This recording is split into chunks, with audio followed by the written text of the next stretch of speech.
Will be on shortly.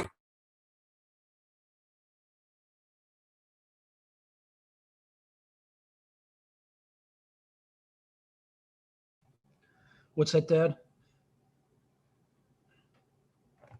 Did you say something?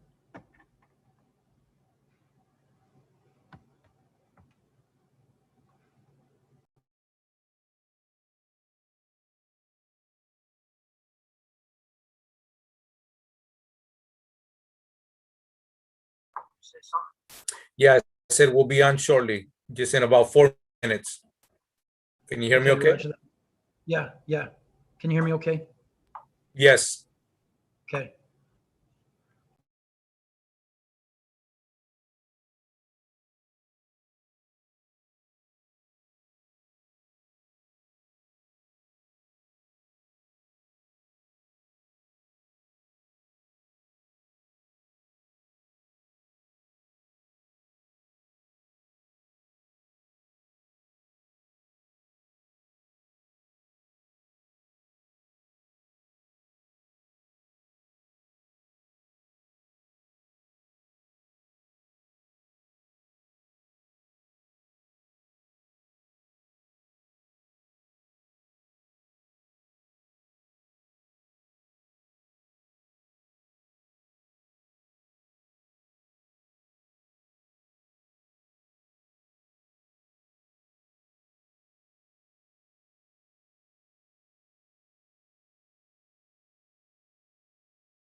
Okay.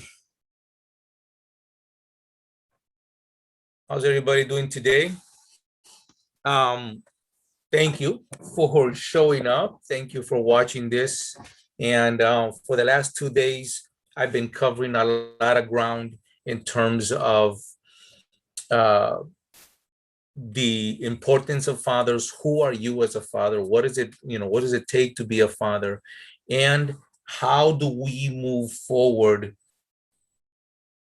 and as fathers, not just in our own little individual world, but also in the sense of how do we move forward as a team? See, because here's the premise that I'm working from.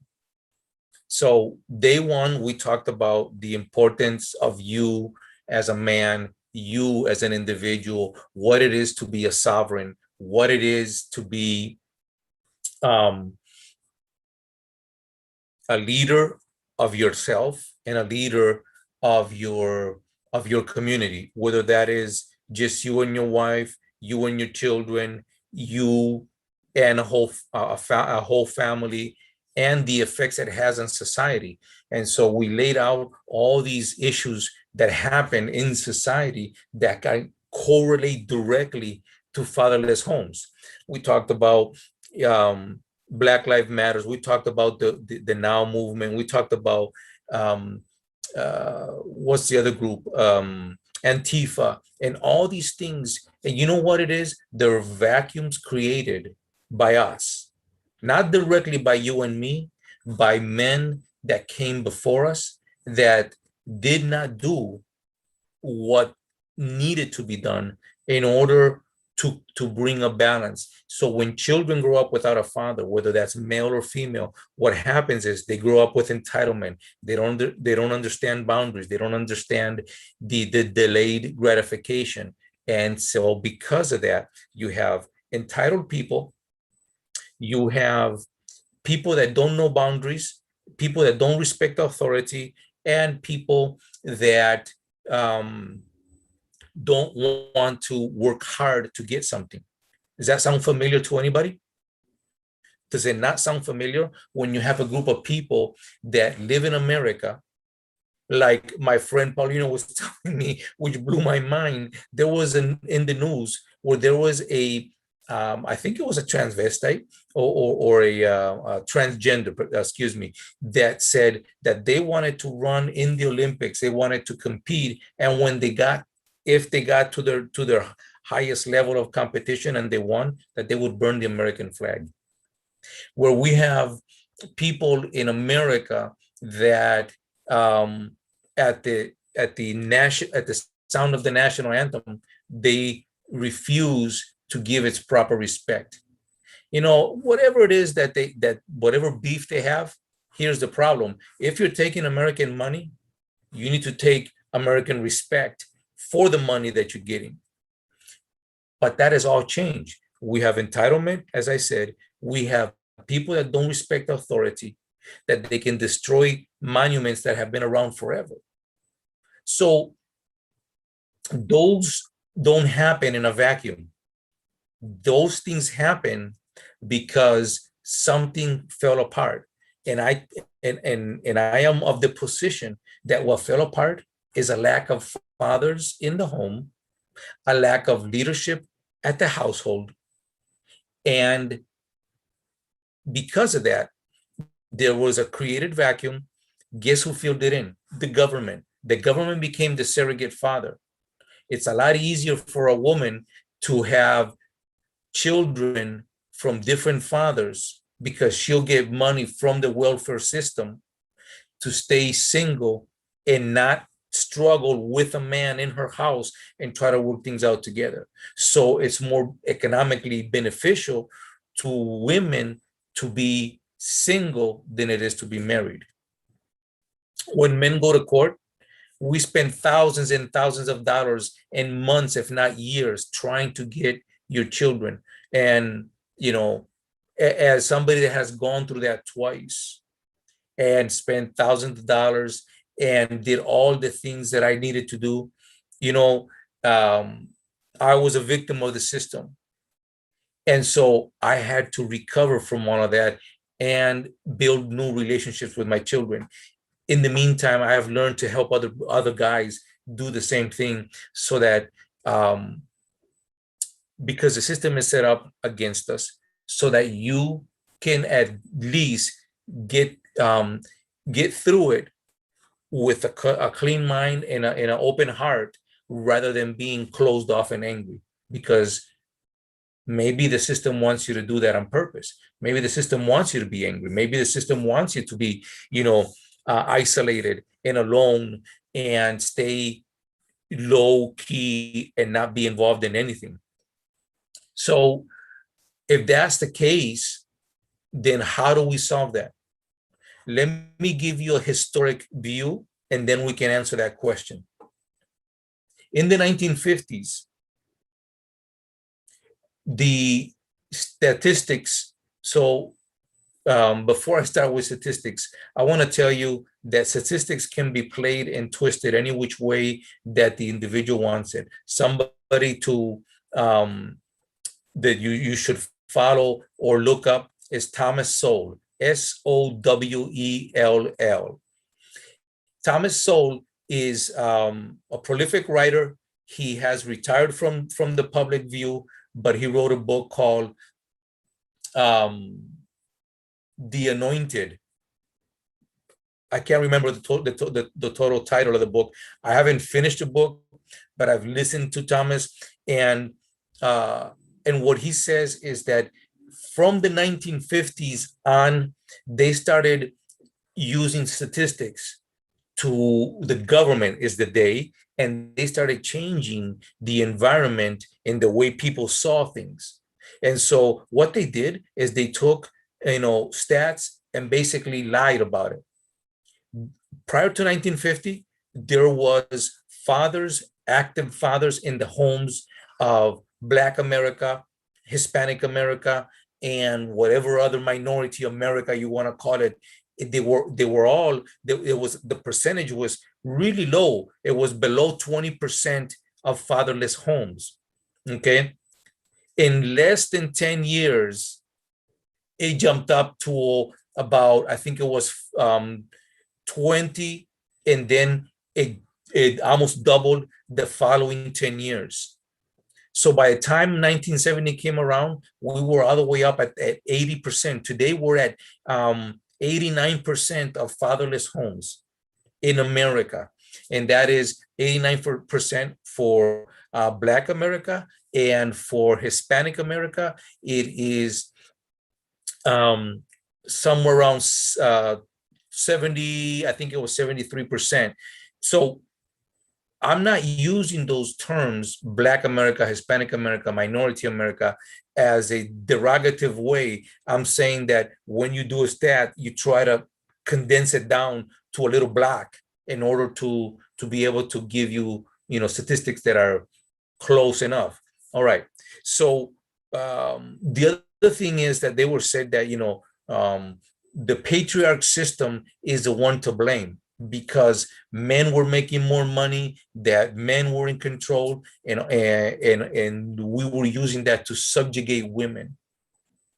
Well, you know what? Those stats are not true, because what they found out is that um, women make less money because of the choices that they made. A woman chooses to stay home longer to take care of the kids. It wasn't an attack against women. It was a choice that people were making as married couples. So the numbers look skewed because, yes, women were going to school, but they were making choices to stay home. And the men were making choices to stay away from home by driving further, by going out and doing work such as welders, tree cutters, linemen, you name it. Men were going away in order to make more money. We are willing to take risks for the sake of supporting our family. And guess what happened? In all of that mix, the Now movement, right, taking care of women organization and the feminists started to spring up. Question: who paid for those women to have plenty of time to be able to get involved in issues, political issues, social issues? You guessed it. It came from the pocket of us and from our fathers, because while they were out there, campaigning for themselves, there was a husband that was out running around making money. So on the very backs of the people that they wanted to attack,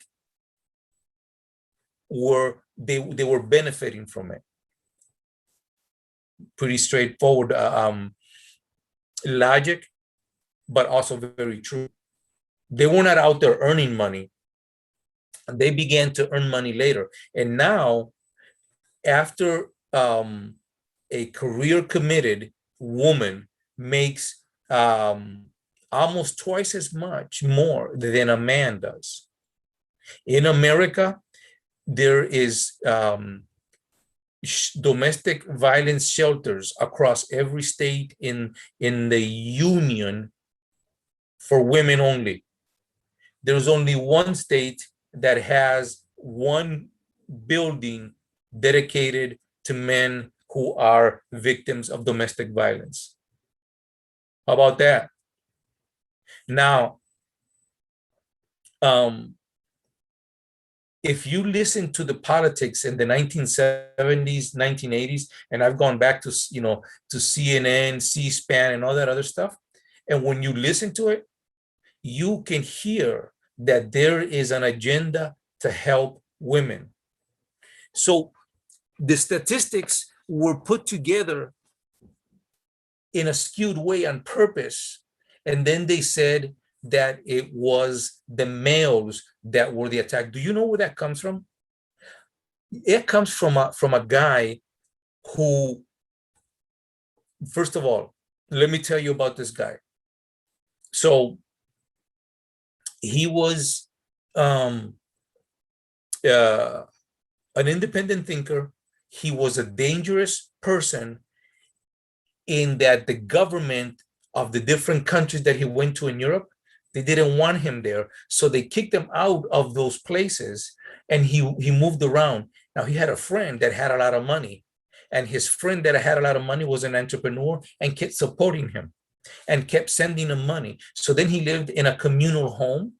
In that home, he had a wife, he had 2 kids. And while he was speaking of all the grandeurs of his ideas, he was screwing another woman while his wife was giving birth to the second child. So his name is Karl Marx. Yes, ladies and gentlemen, Karl Marx of Marxism said that the patrimony that those in charge were an offense, and it was a way to subjugate women, and this was evil. Even though he went to school on his dad's money, he lived off of a friend's money. He never really did have a job because he liked to sit around and talk a lot of crap, but never took action. So the whole story of Marxism is from somebody who was entitled, somebody who was never a person who did leadership, but yet look at what countries have done adopting his ideologies. Wherever Marxism and socialism is, it destroys families, it destroys countries, it destroys people and a society. So women adopted that, right? American women in the 60s adopted that because it was being pumped. Oh, the patriarchs are evil, and that was something that was used to abuse women for thousands of years. No, we were not abusing nobody for thousands of years. We were working together. Men were going to war. Men were going out to work. And some of us never came home. And they called us heroes. So think about it. You play football, and you get to look at all the cheerleaders with those really tiny, short skirts, and you get to look at their underwears while they're flipping around in the air and all that other stuff. And today you get to see, the breast crotch and all of that other stuff, and that excites you. And so you are told in many ways that if you go out there and you beat up another guy and you get banged up, then you'll be considered a hero. And so there's this subculture that you go to work today and everybody talks to you about basketball, football, soccer, whatever the sport is. And that's a religion to some people. And they're like, oh, that's my guy and the GOAT and blah, blah, blah. Look, guys, that is all a brainwashing to keep you busy, entertained, so that you're doing something that has very little to do with you, that has very little to do with growing your family. Now you'll sit there and you eat chips and you drink beer and you do whatever it is that you do. You're spending your hard-earned money for somebody to be able to live their life. Is that the life you want to live? Well, hey, you know what? I'm not judging. Go ahead and live that. I don't want that.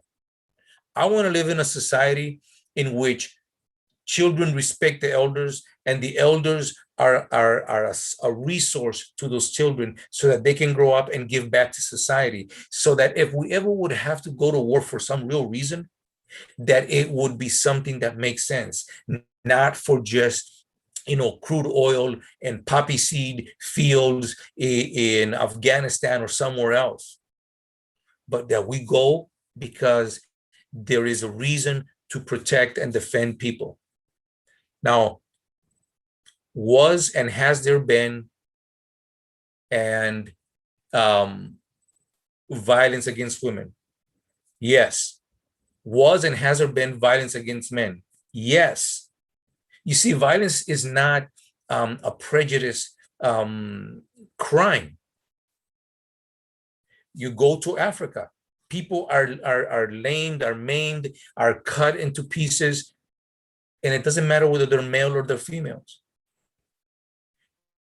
See, it's crazy people that get in charge because we believe in systems where we believe that somebody else is got authority over us, and we're going to give him that power to help you be a better person. My boss knows better than me, therefore the mayor knows better than me, therefore the vice president and the president know better than me, and they make decisions for me.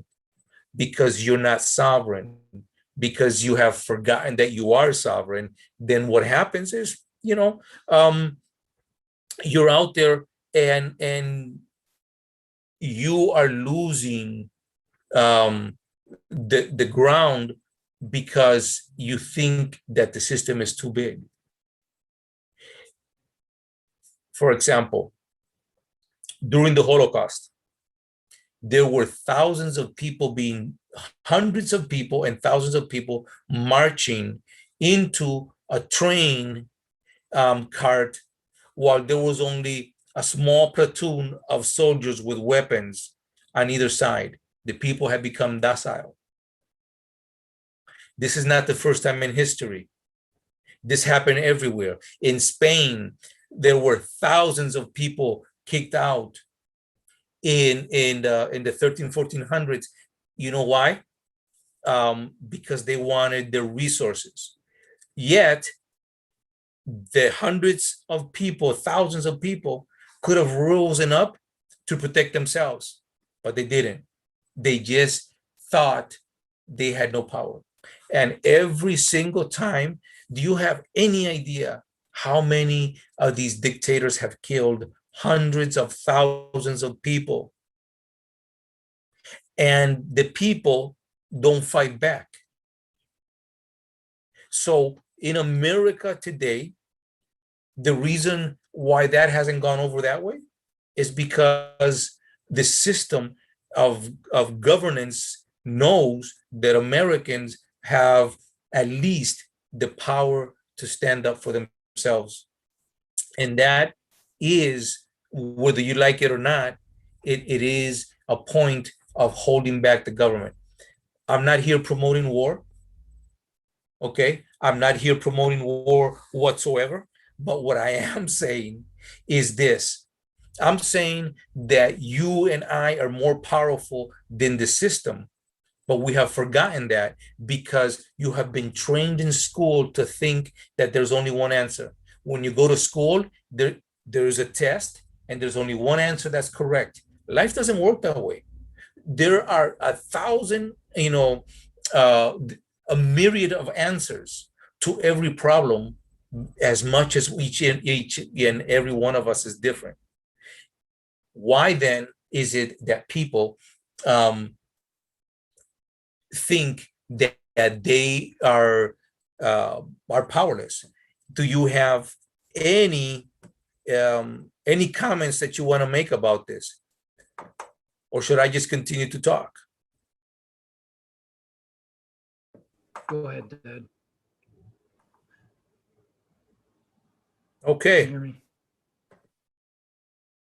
Yes, I can hear you. Go ahead.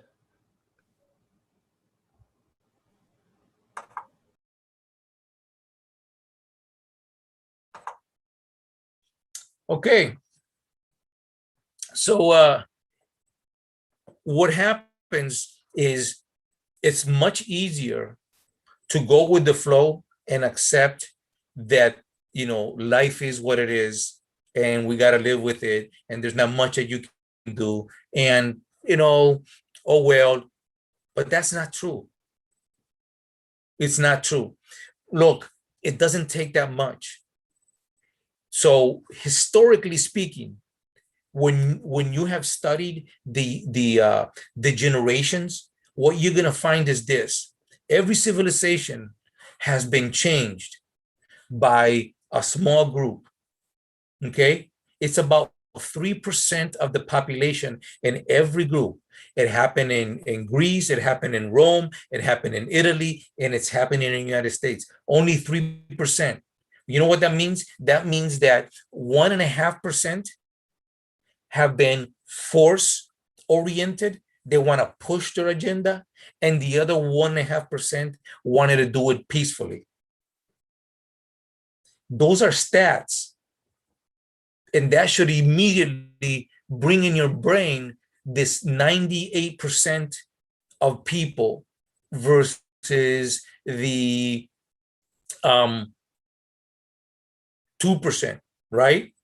And that should bring to your mind the 95 versus the 5%. So those are numbers that are thrown around consistently about people who do nothing, and then people that take action. It's always a small minority, but a very powerful minority. Why don't you become that minority that makes a change? Because you're convinced that your voice doesn't count. A little quick refresher from what I covered yesterday. There are 70 different registered factors that fathers have a direct effect upon the children and society. 70. Delayed gratification, ADHD, and ADD. Boys that have fathers in their home are 40% less recorded with ADD, and girls 15% less. Boys and girls with their fathers at home learn self-esteem, they learn boundaries, and they learn self-gratification, all necessary to succeed at work, at school, and at a job. This is the power of you as a man in your house. And if you don't know what those numbers are, and if you don't know the power that you have and the necessity in society, then you're going to go, yeah, it's no big deal, because information is not readily available. Now, coming back to the now movement, what the women did at our expense is they felt that they were being wronged because the information given to them was a Marxist narrative. It was a communist and socialist narrative. And so they, from their position, they didn't look down at the children and at another nations outside of the United States and thought, shoot, you know, we live richer than 95% of the population across the whole world. Oh no, they felt that they were wrong. So what did they do? They went out to the streets and they started wearing pants and they started lifting up their shirt, burning their bras and saying, you know, all this other, look, this is not an exaggeration. There are women that go out there and they dress themselves up in the shape of a vagina and they go vagina power. And you know, women in the UK and in Europe, they walk around naked as a protest. That's insanity. That's not normal. Why should we walk around naked just to prove that we want equality? So all these issues came up and they started screaming that it was unfair, unfair. When somebody says unfair, that's a childhood repression that they have not matured. Kids all do that all the time. It's not fair. It's not fair. I want. And how long is it going to take to get us there? Why don't you shut up and sit in the car and enjoy the ride? Well, it's not fair. And he's looking at me. Teddy, tell him to stop looking at me. See, those are things that kids do. And that's exactly what the Me Too movement said. A man can't look at me. He's wrong for looking at me. Daddy government, tell him to stop looking at me. Well, then don't dress that way. Don't walk around, you know, like painted clothes on. How do you see the madness in all of this? It's just, it doesn't make sense. So what they did is they felt that they were victims, and then they started attacking the husbands. They started attacking their fathers, and they started attacking the so-called male structure. They want to have the privilege of being professionals, having kids. It's called they want it all women. They want all of it. They want to be in charge, they want to be large, and they want to be equal to a man. The truth is, you cannot be equal to a man. This is not about equality. We have different roles. And so the market determines your profitability if it's a fair market. The moment the government gets involved, the markets no longer become fair because things are held up, propped by the government, or they're suppressed by the government. But everything should be based on performance. If you're working hard, you should get paid for your hard work, not because of what you have in between your legs. And so they continue to lobby, they gain power, and they gain money. And the things I'm telling you, this is not stuff that I made up. This is stuff that I observed, but this is stuff that was well documented by Dr. Will Ferrell of the Boy Crisis. He put it all in all his books. As a matter of fact, he was 3 years in a row a member of the Now organization, the only male to be called 3 times in a row to be a part of that women's organization. And so what he discovered is that when he started, I'm sorry about that camera. When Dr. Farrell started talking about the ills of society and how it's affecting men, you know what happened? They told him to go take a hike. They kicked him out. And so he went from making millions of dollars to making zero because he wasn't speaking the agenda that they wanted him to speak. That's not me saying it. That's him who said it. So I belong to a lot of different father groups and, men who are trying to do the best that they can for their own children. And so what is going on is that they suffer because they don't have resources. And then they suffer because they're spending all their money trying to get some kind of custody with their children. Women don't have to do all that fight because it's given to them automatically. Have I painted an ugly enough picture? I spent a half hour now telling you all the ills of society and how much it really sucks to be in this position. And if you will be so kind to give me just a short moment, what I am going to do, I am going to grab my camera on one side. He's about to die. So give me a second and I will be right with you. I apologize for that very much. And I'll be right back. I am so sorry for that, guys.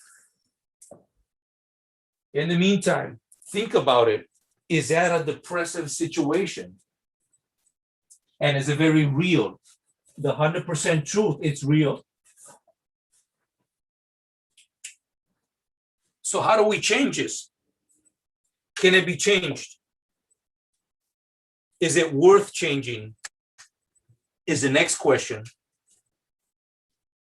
Are you happy with the way it is right now? Okay. So I don't know. Are you happy with the way situation is? Are you just happy father and don't have any problems with it?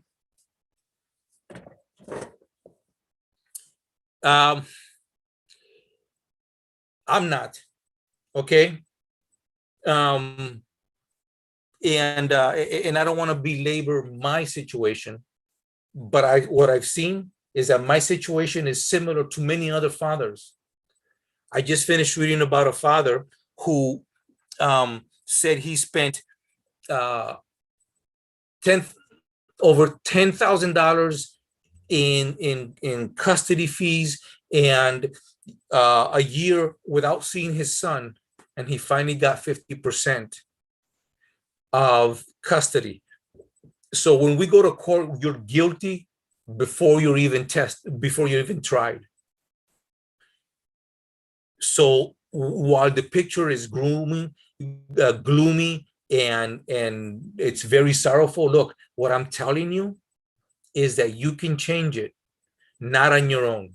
You can change it by doing exactly the same thing that the feminist movement did, even if it was a Marxist movement. You know what they did? They found other people, they united under one cause, and they started to lobby together. They started to complain together, and they not to each other, but together they made their voice be heard in the courts. But what happens is with men is we have a tendency to suffer in silence. We isolate ourselves from one another. Bro, where you been? Ah, man, I've been depressed, and that's the wrong time to hide. I've done it. That's the right time to go and call out a brother and say, man, I'm not feeling right. I need a checkup from the neck up. Help me out. But we don't do that. When we isolate ourselves, we become victims because nobody can help us. When we don't speak to our wives, to our girlfriends, to our maids, to our ex-wives, okay, and we tell them why we are important to those kids, you know what happens? They get on the horn, they get on the telephone, they get in on TikTok, and they insult us, they make fun, and all the guys just kind of stay quiet. If your voice is not heard, if you don't learn about your own craft, if you don't know about your skills and the necessity that you have as a father, you have nothing to speak. So you got to educate yourself. Find people like you, women that'll help you. They don't not necessarily have to be, amorous relationship, but at the very least, find other women that support your cause and create groups of community. Put it on Facebook and join, not to bellyache and to start complaining about each other, but to find new ways, keep it all positive, and to move forward. That's number two.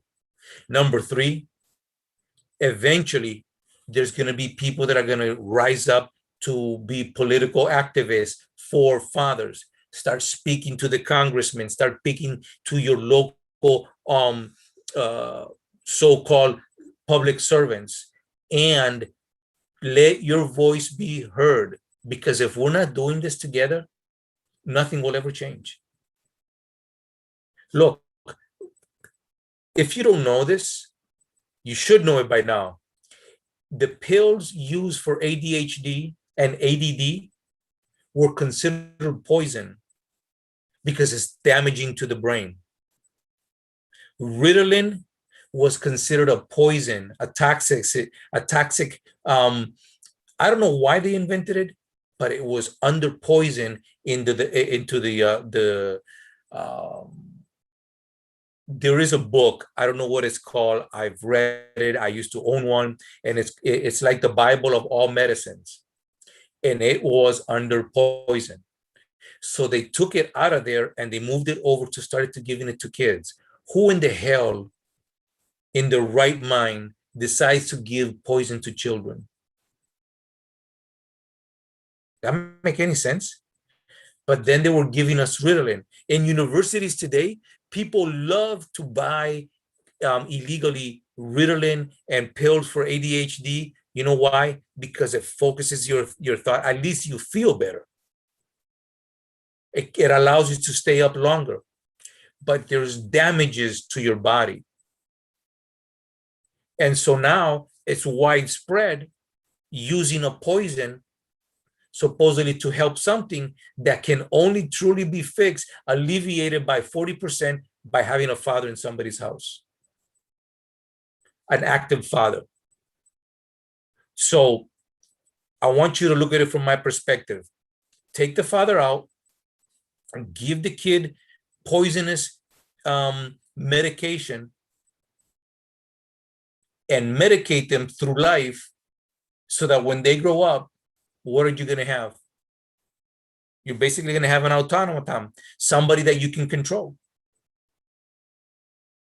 If you put the father in, 40% of those kids, if not more, so 40% will not have symptoms of ADHD, ADD, and the other that's left over, some of that stuff can be cured with proper nutrition. The co-author of the book, The Boy Crisis, John Gray, talks about most of the stuff can be cured just using simple medication. I'm sorry, nutrition. Okay, so what I'm getting at here, you see, is something really simple. Learn who you are, learn your power, your capacity, and the changes that you can do in somebody's life. You got to learn it about yourself. Okay, and like I said on day one, make a vision, write it down. What kind of family do you want? Make a mission statement, and then start projecting yourself into that mission statement on a daily basis, and watch how your life will change. In a year's time, after you have looked at that every day, I guarantee you your life will not be the same. But most of us won't do it. You know why? Because it takes too much work. And that's where the problem comes in. Most people simply won't do it because it takes too much work. So that being the case, now, once you understand who you are, what you do, and how your power affects people, meaning your family, look, the next step is to take action and start moving in that direction. Find other people that think like you, not to complain. Okay? Not to complain. Please do not get involved and start belly aching about it, because that doesn't help anybody. But find ways to help one another to become more positive. Third thing is, now that you're doing that, make your voice be known. Facebook, find groups, join them. Fourth thing, get socially and politically involved. Either you directly, or find somebody that you can support, that supports your belief system, and help them to make the noise in the courts, in the politics, in the social system, to give men the same and equal rights. We are not to be treated the way we are, that we are expendable. So understand that over thousands of years, you have been an expendable item. Hear me out. If you go to war, you come back as a hero. If you go to war and die, you will most definitely be made a hero. So if you die and if you sacrifice for your family away from them, you get prize. But if you're home, then you're a wuss, and you're not considered somebody of the same level of value. You see that? So psychologically, women have learned to disassociate from men because we're expendable. When we go to work, we become expendable because we spend more time at work, and then we get resentful because we come home and we are strangers in our own home. So we have been developed to be expendable because of the wars, because of the way the industry works, and because we don't know how to live at our means. We are in a vicious cycle that the only way to break it is to, first of all, become aware of it, and then start speaking about it, and then start attacking that system by speaking against it and making changes. We can start our own businesses that support that and support families, but we're afraid. Women have their own gyms.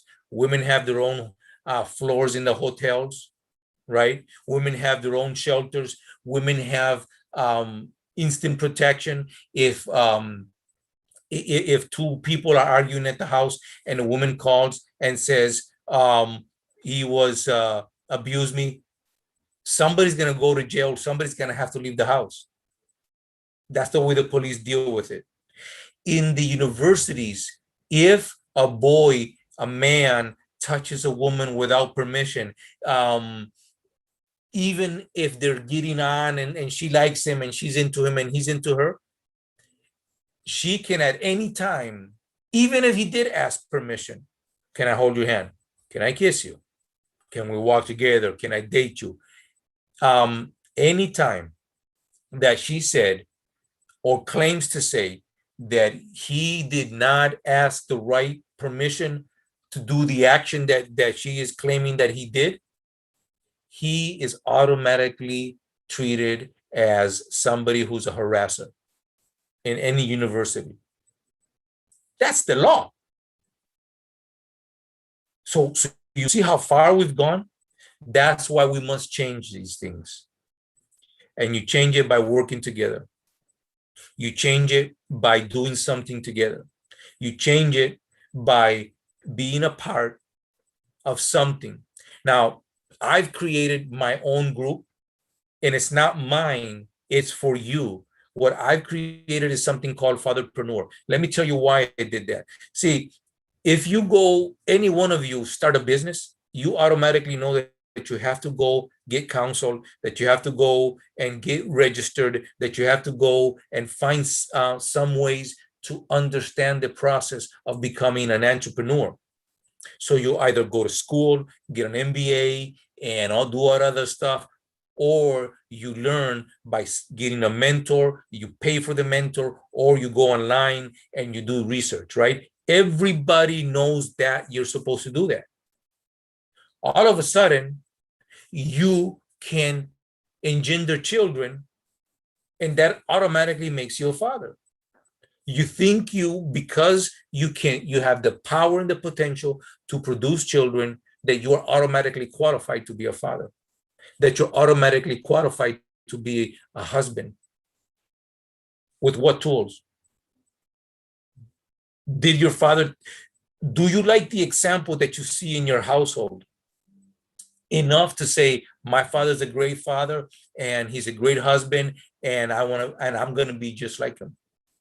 Or are you like me, who said, my father, while I love him, is not the kind of guy that I want to live like? I don't want to be like my dad as a husband and as a father, so I'm going to go opposite of him.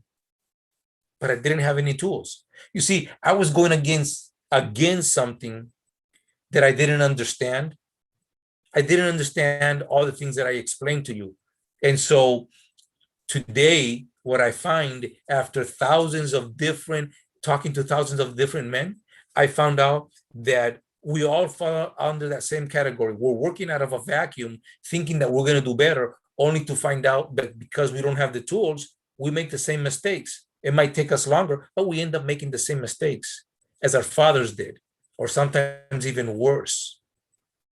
That's why Fatherpreneur will give you the tools to put you in the right direction, so that you have a measuring tool and that you can move forward.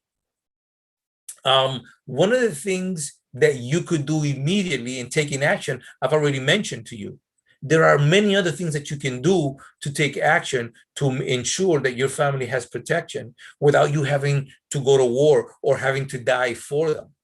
But should that happen, there are things that you can do. You can put a trust in place, and you can dictate when and how your children are going to get that money. So even from the grave, you can still be directing your family if you know how to do it properly. So those are things that take time to learn, but we think that we're not going to die, that nothing's going to happen to us. I was 29 years old. I was, at that time, a professional boxer. I owned my own property. I had 40 acres. I owned 13 horses, and I was a national speaker in the horse industry. And I had high paying clients. My clients were doctors, lawyers, and people that could afford me. I charge a lot of money. I was making six figures back then. I was strong. I was a soldier and all, and all of that. And guess what happened? I had an injury that left me paralyzed from the neck down. And my whole life changed completely at age 29. I don't know how old you are today, but let me tell you, I have survived that experience and I am fully recovered.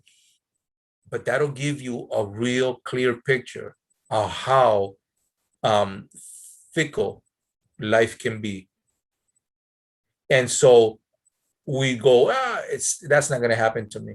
Okay, it may not, but if it happens, like it happened to me, it'd be a different story. So we're approaching the hour now, guys, and I just want to take a moment to explain to you that the purpose of Fatherpreneur is to flip the subject around. Everybody, you and every one of you, just like me, we think because we have been taught that the only way to measure your manhood, your success as a father, is how much money you make. So you feel like a failure because you feel that you don't have enough money and you're struggling with your family. Let me tell you that the success from your kids' eyes is how much time is dad spending with me. Not how much time dad is spending in my presence playing games, video games, and on the freaking internet, but how much time is dad interacting with me? That's how your kids will consider you a successful father. Second, how does your wife measure your success? You measure your success by how good you are in bed, right? I'm talking to guys now. And you think like, oh yeah, I satisfy her. But your wife considers, your girlfriend considers your success based upon how she feels that you understand her, how she feels that you are leading her, how she feels how you're managing the situations as partners. That's success to a woman. Success to us is that we get a meal and that we're earning money and that we're going to make a way to earn more money.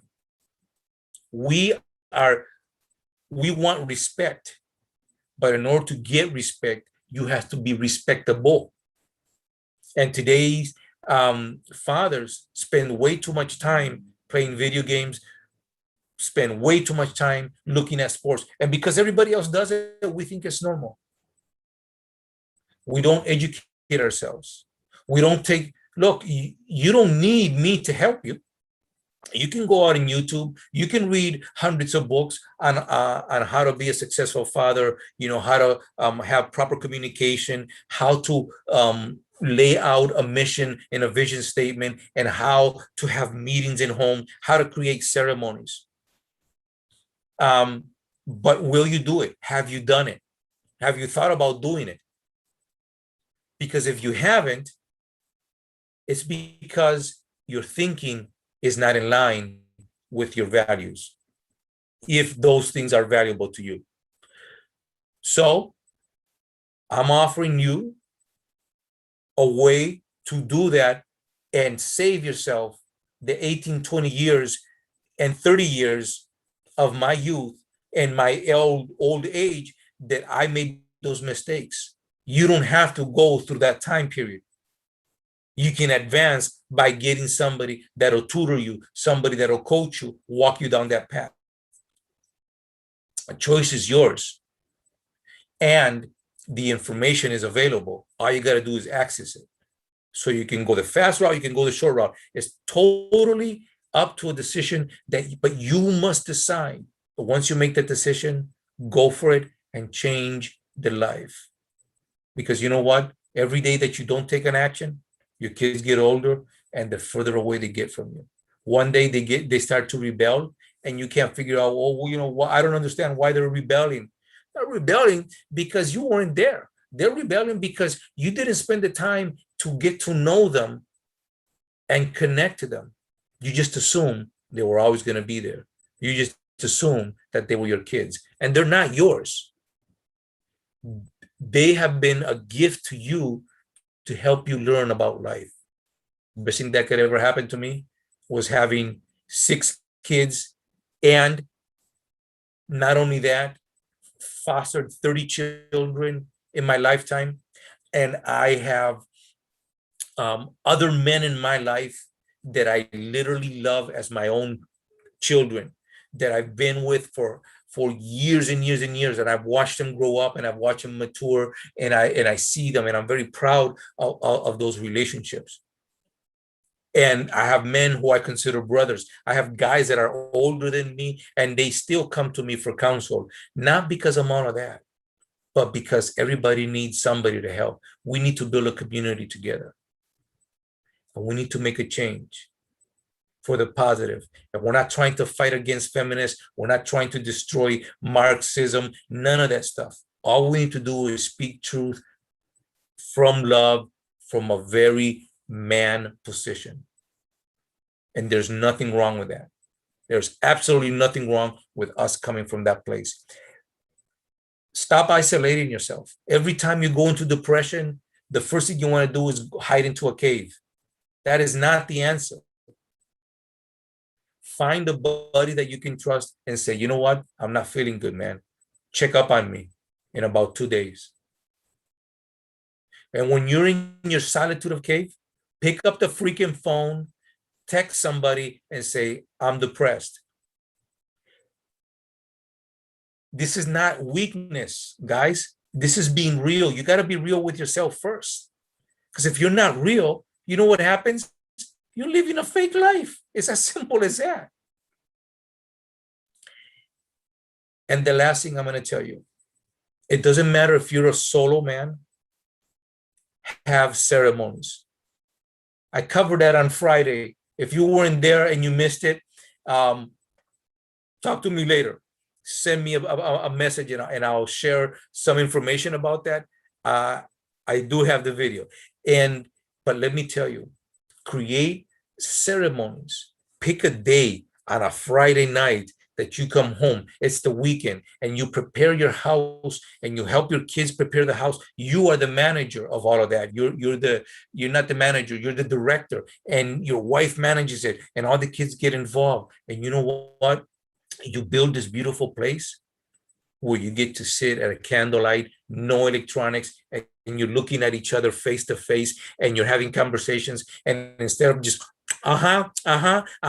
you go, put your plate down, put your fork down, and look at the individual straight in the eye and say, tell me more. Really, how does that make you feel? Wow, love to hear that, and engage one another, looking at them directly in the eyes. Build ceremonies that create memories that last a lifetime. That is the job of the high priest of the house. That is the job of the guy. That is the job of the father. Be a fatherpreneur. Take the enterprise of your family and make it a great one. If you're single, you need to do ceremonies even the more so that you can center your mind like a samurai who would just, meditate upon his sword before he had to take the action. And like a soldier or a knight who would take 40 days of fasting before he took on the quest. Those were all meditative steps. Meditate on a daily basis. Find a way to meditate. And that's why I showed you my little area, which is my dining table, where I have swords and I have, things that matter to me. And I covered all those details. You have to have a place that you create a ceremony that is meaningful to you, that causes you to be a better person, rather than being isolated, angry, and frustrated. You come out as a shining armor. You come out as a worthy warrior facing the world, ready for whatever dragons are going to come out your way. So I got 5 minutes of my hour left, and I've been doing a lot of talking. Look, if this matters to you, shoot me a note. If something has resonated with you, I would like to hear from you. And even if I don't hear from you, I want to see a change in your life so big that you start making ripples in the lake, in the pond in which you swim, right? If you're the big fish in your pond, make some big ripples. If you're little fish in your pond, start making ripples and find other little fish that'll help you make ripples so that there is the ripples of change. In order for things to change, you must change first. I want to leave you with this, which is what I started on Friday. And that is, on one of the nights, the tomb of one of the knights, there's something written that goes like this: I sought to change the world, and I sought to change the world. And so I went out to make a difference. And the more I fought, I found out that I could not change the world. So I changed my mind and I started to work on myself. And when I started to work on myself, my wife began to change. My children began to change. And then my city, and my county, and my country. And lo and behold, the world became a better place when I started to change. That story is written on somebody's tomb, but that's a couple hundred years old, okay? But let me tell you another story similar to that.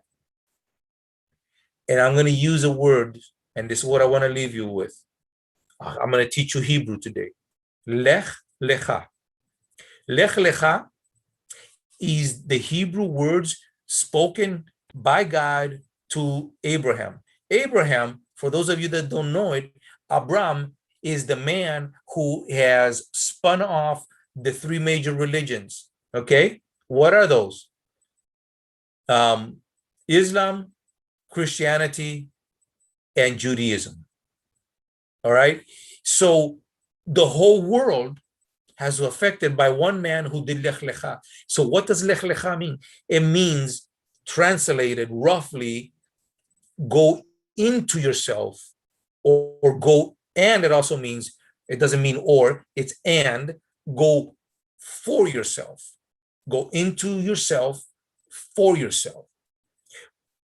As Abraham journeyed inward, he discovered the things that were not right with him, and he made changes. And eventually, among the Canaanites, he was known as the Ibrit. That word Ibrit means he who crossed over, the crossover guy, not the cross-dresser, not the transgender guy, but the crossover guy. What did he cross over? A river? No, he went from being a knucklehead just like any one of us, and to being somebody who was eventually called the friend of God. Lech lecha. He walked inwardly. He dealt with himself on the head, on the heart, on the mind, on his tongue, and his body. And he changed to the point where everybody else said, that guy is so different. He's beyond us. He's crossed over into another realm. And that is how the legacy of Abraham was established. So I leave you with that. Lech lecha. Go into yourself, for yourself. And when you start changing you, you'll see the whole world around you completely change. And it'll be a world worth creating. All right. I honor the divine inside of you. I bless you. And I thank you for your time. And I will see you around one of the social medias. You can find me under hashtag fatherpreneur. You can find me under, at fatherpreneur, Hector Brito.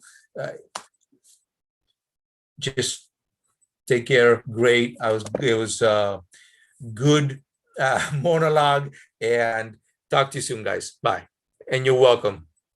Thank you for that note. Thanks, Dad. You're welcome.